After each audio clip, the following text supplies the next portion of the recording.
بسم اللہ الرحمن الرحیم۔ السلام علیکم۔ یاجوج ماجوج کون ہیں اور یہ کیسے دکھتے ہیں، کہاں رہتے ہیں، کب آئیں گے، اور یہی ہماری آج کی ویڈیو کا ٹاپک ہوگا۔ یاجوج ماجوج جن کا ذکر اللہ تعالیٰ نے قرآن مجید کی سورہ کہف اور سورہ انبیاء میں بھی فرمایا ہے، تو آج ہم ان کے بارے میں بہت دلچسپ اور حیران کن حقائق سنیں گے۔ دنیا میں کل 4 بادشاہ ایسے گزرے ہیں جنہوں نے اپنے وقت میں پوری دنیا پر حکومت کی ہے، جن میں سے 2 مسلمان اور 2 غیر مسلم تھے۔ کافروں میں نمرود اور بخت نصر، جبکہ مسلمانوں میں حضرت سلیمان علیہ السلام اور حضرت ذوالقرنین رضی اللہ تعالیٰ عنہ تھے۔ ذوالقرنین کا نام سکندر ہے۔ یہ سام بن نوح علیہ السلام کی اولاد میں سے تھے اور حضرت خضر علیہ السلام کے خالہ زاد بھائی تھے۔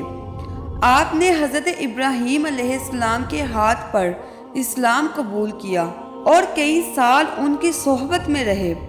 یاد رہے کہ حضرت ذوالقرنین نبی تو نہیں ہیں، پر وہ ایک نیک انسان تھے جن کو اللہ پاک نے اپنی ولایت عطا فرمائی تھی۔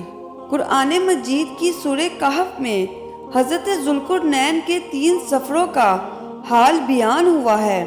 یہ سفر انتہائی عجیب اور حیران کن ہیں۔ آپ کے پہلے سفر کے بارے میں پرانی کتابوں میں لکھا ہے کہ سام بن نوح کی اولاد میں سے ایک شخص آب حیات کے چشمے سے پانی پی لے گا تو اس کو موت نہ آئے گی۔ حضرت ذوالقرنین رضی اللہ تعالیٰ عنہ نے اسی تلاش میں مغرب کا سفر کیا اور آپ کے ساتھ حضرت خضر علیہ السلام بھی تھے۔ حضرت خضر علیہ السلام تو آب حیات کے اس چشمے تک پہنچ گئے اور اس کا پانی پی لیا، مگر حضرت ذوالقرنین کے مقدر میں آب حیات نہیں تھا، اور پھر آپ چلتے چلتے ایک ایسے مقام تک پہنچ گئے جہاں سورج غروب ہو رہا تھا، اور سورج غروب ہونے کے وقت آپ کو ایسا منظر نظر آیا کہ جیسے ایک سیاہ چشمے میں سورج ڈوب رہا ہے، اور یہ مغرب کی طرف دنیا کا اختتام تھا۔ اب آپ کا دوسرا سفر مشرق کی طرف تھا، یہاں تک کہ چلتے چلتے اب آپ ایسی جگہ پہنچ گئے جہاں سے سورج طلوع ہوتا تھا، اور وہاں ایک ایسی قوم آباد تھی جن کے پاس کوئی عمارت اور مکانات نہیں تھے۔ جب سورج طلوع ہوتا تو وہ غاروں میں چلے جاتے، زمین کے اندر چلے جاتے، اور جب سورج ڈھل جاتا تو غاروں سے نکل کر اپنی روزی کی تلاش میں نکلتے۔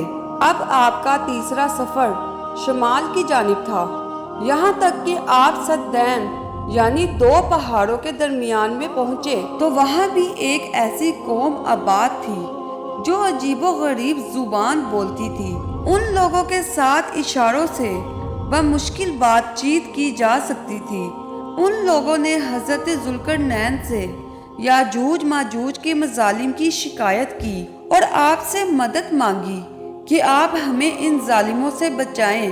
یاجوج ماجوج یافس بن نوح علیہ السلام کی اولاد میں سے ایک فسادی گروہ ہے، اور ان لوگوں کی تعداد بہت زیادہ ہے، جس کا اندازہ ان احادیث مبارکہ سے بھی لگایا جا سکتا ہے۔ حضرت عبداللہ ابن عمر رضی اللہ تعالیٰ عنہ نے فرمایا کہ جن و انس کے کل 10 حصے ہیں، ان میں سے 9 حصے یاجوج ماجوج، باقی 1 حصہ انسان ہیں۔ یاجوج ماجوج میں مرد بھی ہوتے ہیں اور عورتیں بھی ہوتی ہیں۔ ان میں جو بھی مرتا ہے 1000 یا اس سے بھی زائد اولاد چھوڑ کر مرتا ہے۔ یہ لوگ خطرناک جنگجو اور خون خوار ہیں، بالکل ہی وحشی اور جنگلی ہیں۔ یہ جانوروں کی طرح رہتے ہیں، اور بہار کے موسم میں یہ لوگ اپنی غاروں سے نکلتے ہیں اور تمام کھیتیاں اور سبزیاں کھا جاتے ہیں اور خشک چیزوں کو لاد کر لے جاتے ہیں۔ آدمیوں، جنگلی جانوروں، یہاں تک کہ سانپ، بچھو، گرگٹ، سب چھوٹے بڑے جانور سب کچھ کھا جاتے ہیں۔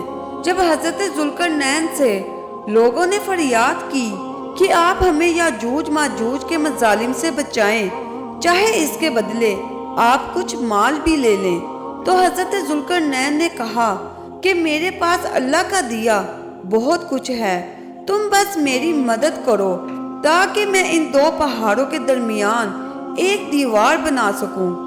آپ نے ان دو پہاڑوں کے درمیان بہت گہری بنیاد کھدوائی، یہاں تک کہ پانی نکل آیا۔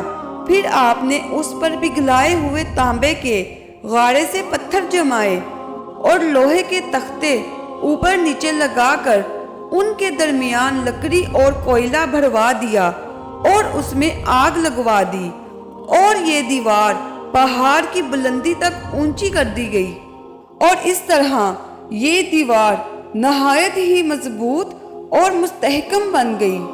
اب یاجوج ماجوج اس عظیم دیوار کے پار قید ہو چکے تھے، اور ان کا انسانی آبادی کی طرف آنا تقریباً ناممکن تھا۔ حدیث پاک میں ہے کہ یاجوج ماجوج روزانہ اس دیوار کو توڑتے ہیں، اور دن بھر محنت کرنے کے بعد جب اسے توڑنے کے قریب پہنچ جاتے ہیں تو ان میں سے ایک کہنے والا کہتا ہے کہ چلو اب باقی کل توڑیں گے، پر اللہ کی شان دیکھیں، دوسرے دن یہ دیوار پہلے سے زیادہ مضبوط اور دوبارہ مکمل ہو جاتی ہے۔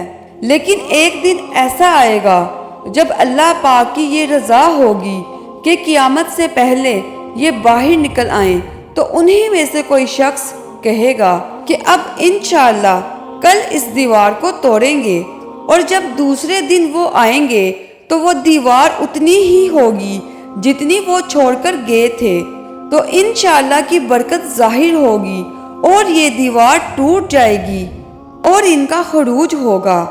حدیث پاک میں آیا ہے کہ یاجوج ماجوج چوڑے چہرے والے، چھوٹی آنکھوں والے، موٹے بالوں والے ہوں گے، اور ان کے خروج سے پہلے حضرت عیسیٰ علیہ السلام کو حکم الہی ہوگا کہ مسلمانوں کو کوہ طور پر لے جائیں، کیونکہ کچھ ایسے لوگ ظاہر ہونے والے ہیں جن سے لڑنے کی کسی میں بھی طاقت نہیں ہوگی۔ یاجوج ماجوج کے نکلنے پر اس دنیا میں ایک عجیب و غریب فساد برپا ہو جائے گا۔ ان کا خروج نہایت خطرناک ہوگا، یہ اس قدر زیادہ ہوں گے کہ ان کا پہلا گروہ جب بحر تبریہ سے گزرے گا تو اس کا پانی پی کر اس کو اس طرح سکھا دے گا کہ جب دوسرا گروہ آئے گا تو وہ حیران ہو کر کہے گا یہاں تو کبھی پانی تھا ہی نہیں۔ یہ لوگ جب دنیا میں فساد، قتل و غارت گری سے فارغ ہو جائیں گے، زمین پر تمام ہی لوگوں کو قتل کر دیں گے، تو کہیں گے کہ زمین والوں کو تو قتل کر دیا، چلو اب آسمان والوں کو قتل کریں۔ یہ کہہ کر اپنے تیر آسمان کی طرف پھینکیں گے۔ اللہ کی قدرت دیکھیں، جب ان کے تیر آسمان سے نیچے گریں گے تو ان پر خون لگا ہوا ہوگا۔ یہ اپنی انہی حرکتوں میں مشغول ہوں گے کہ اس وقت حضرت عیسیٰ علیہ السلام کوہ طور پر تمام مسلمانوں کے ساتھ مل کر دعا فرمائیں گے۔ اللہ تعالیٰ یاجوج ماجوج کی گردنوں میں ایک قسم کا کیڑا پیدا فرما دیں گے، وہ سب کے سب یکدم مر جائیں گے۔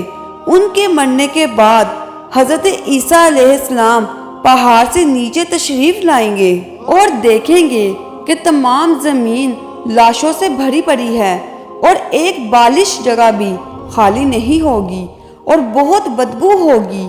پھر اللہ پاک کچھ ایسے پرندے بھیجیں گے جن کی گردنیں اونٹ جتنی ہوں گی، وہ یاجوج ماجوج کے جسموں کو اٹھا کر لے جائیں گے۔ کہاں لے جائیں گے؟ جہاں اللہ چاہیں گے۔ روایتوں میں آتا ہے کہ ان کے مرنے کے بعد زمین پر اتنی زیادہ بارش ہوگی کہ زمین برابر ہو جائے گی، اور زمین کو حکم ہوگا کہ اپنے پھلوں کو اگا اور اپنی برکتیں اگل دے، اور آسمان کو حکم ہوگا کہ اپنی برکتیں انڈیل دے۔ اور پھر برکت کا یہ عالم ہوگا کہ ایک انار ایک گروہ کو کافی ہوگا، ایک اونٹنی کا دودھ جماعت کو کافی ہوگا، ایک گائے کا دودھ قبیلے کو کافی ہوگا، اور ایک بکری کا دودھ کنبے کو کافی ہوگا۔ گویا ہر چیز میں برکتیں ہی برکتیں آ جائیں گی۔ اس امید کے ساتھ کہ آپ کو میری آج کی یہ ویڈیو پسند آئی ہوگی، میں آپ سے پھر ملوں گی۔ تب تک جزاک اللہ خیرہ۔